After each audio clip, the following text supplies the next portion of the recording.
Do'stlar, mana xudo xolasa Paxtaoddagi obyektimizni noldan boshlab seysmokolonasigacha qilib berdik. Shu yergacha bo'lgan ketgan sarf-xarajatlar, asfaltlarni, usta pullarni bir qator qo'ldan kelgancha shu esimizda qolgancha obzor qilamiz. Undan oldin bitta like bosib obuna bo'lib qo'yasizlar. Xizmatlar bo'lsa ekrandagi nomerlarga bemalol aloqa ko'rasizlar kelar. Mana do'stlar, bu yerimizni kirishvota 1,5 metr manaqasiga. Bu yerda bitta yotoqxonamiz bor, ichida saunzel bor. Do'stlar, mana ichida bitta 1,5 metrga 2 metrli saunzel, xonamiz 3,5 ga 4 metrli bitta xonamiz bor. Koridorimiz aytdik 1,5 metr, bu yoqda ham o'tgan shunaqa 3,5 metrga 4 metr bitta xona bor, faqat ikkita deraza tushgan. Buni orqa tomonidan ham 1 metr xod qo'ygan. Uyimizni hamma tomonidan bu yerda bitta 1,5 metr koridor olib turib, 1,5 ga 2,5 metrli bitta oshxona bo'lgan. Dimoxodlar qo'yib ketganmiz, yetishki uchun derazalar hammasi qo'yilgan zamonchilar. O'rta pergorodkalarni 20 lik qilganmiz. Tashqi tomonini 25 qilganmiz devorni. Bu joyimizda yana bitta xonamiz bor. Bu xona ichi kattaroq, 5 metrmi, 6 metrmi shunaqa adashmasam. Bunaqasiga bu ham 3,5 metr bo'lgan. Ha, bitta yotoqxona spalni, bu yerda ham bitta yo'q joy qo'yiladigan bu yerda parda qo'yilib, menga misol narsalarni qo'yib qo'yadi, ko'rpa to'shash shunaqa narsalar. Bu yerda bitta yana saunzel bor. Endi aziz obunachilar, tashqariga chiqqanimizda bu yerda aytdim, bitta tualet, yana bitta yotoqxona, orqadan ko'ryapsizlar 1 metr xod tashlab ketganmiz. Sababi sizga bu devor ko'tarilsa ham derazadan yorug' tushish uchun orqadan o'tgan lampasiga xod bor. Bu yerda yana bitta yotoqxonamiz bor. Shu bitta yotoqxona va bu yerda bitta saunzel bor. Buni orqa tomonida akalar shu katyolxona qilingan. Mana porchkalari bor. Bemalol mashinadan tomga chiqib ketaveradigan xod qilib qo'yadi, katyolxona qilib.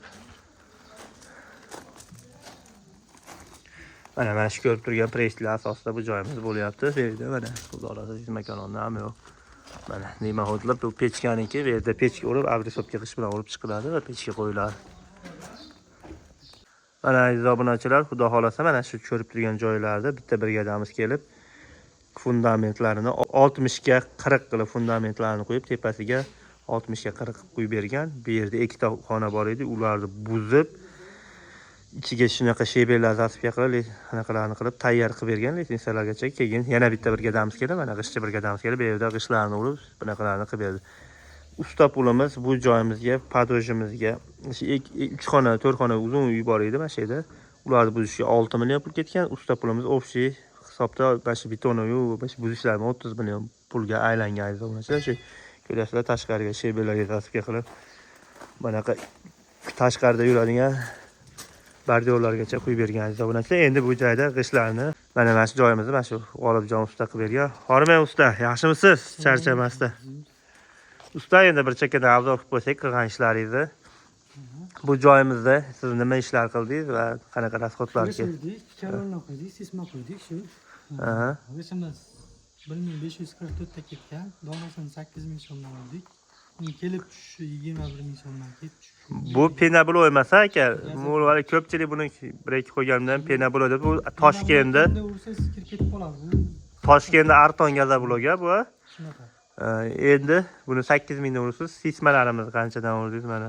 Kalonlarimiz 130 mingdan qo'ydik. 130 mingdan. Sismamiz 90 mingdan qo'yib 90 mingdan qo'yib berildi. Gazabuloq bu razmeri kichkinalik uchun shunday qilib arzon bo'lib qoldi bu.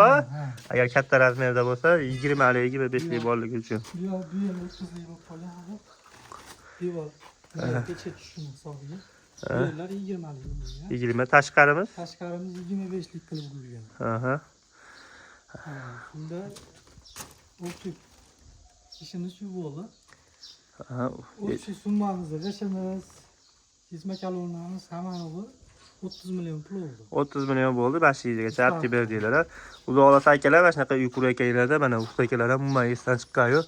Har bitta uyga bitta-ikkitadan dimoxod qo'yib ketgan, mana gazabuloyni teshib, tepadan havo chiqargan. Bu havoda aylanish uchun, havo aylanishi dim bo'lib qolmasin uchun. Ko'pchilik shuna uy savoladi, dim bo'lib qoladi, usta. Bunaqa to'g'ri-to'g'ri chiqarilmaydi, faqat tepaga chiqariladi. Havo aylanishi agar to'g'ri-to'g'ri bo'lsa, sovuq bo'lib qoladi, skvarma bo'lib qoladi. Sismalarni ham ko'ryapsizlar, 30 quyilganmi qalinligi? 30 quyilgan. 30 quyganmiz. hozircha qilayotgan ishlarimiz shu. Keyin bu yerga qanaqa instrumentlar bilan kelinganmi, hozir shunaqa narsalar moda bo'lib ketdi, bilasiz. Apalapka, lesa, Mishalka, mishalka, hamma yo'g'ilar o'zinglarda. lopatka, arava, hamma o'zimiz. Uyda gaz faqat materiallar berdi. G'ish, beton, shag'al, sement. O'zi shu yerda qoladigan narsalar, shu yerda qoladigan nima qolsa shu narsalarni o'zimiz bilan kelib ketadigan instrumentlar o'zimiz olamiz. Do'stlar, mana shunaqa kimgadir xizmatlar kerak bo'lsa, aloqaga chiqasizlar. Qurilishga oid savolinglar bo'lsa, bemalol murojaat qilaverasizlar. Xudo xolasa o'zimiz qo'ldan kelgancha, bilimimiz yetgancha ma'lumotlar berib o'tamiz. Bu yerdan bitta brigadamiz edi. Boshi mana shu G'olibjon, hozirgi kunda 5 ta brigadamiz shu chasnida ishlayapti. Bitta brigadamiz 5 etajli dom quryapmiz, aziz obunachilar. Hali ko'pchilik uy qura olasan, ekitaj bizniki deb vahima qilganlar uchun 5 etajli binoni o'zimiz shaxsan quryapmiz. Bundan oldin men o'zim Rossiyalarda 20 etajgacha o'zim shaxsan ishtirok etib qurganmiz. Like bosib, obuna bo'lib qo'yishni unutmanglar.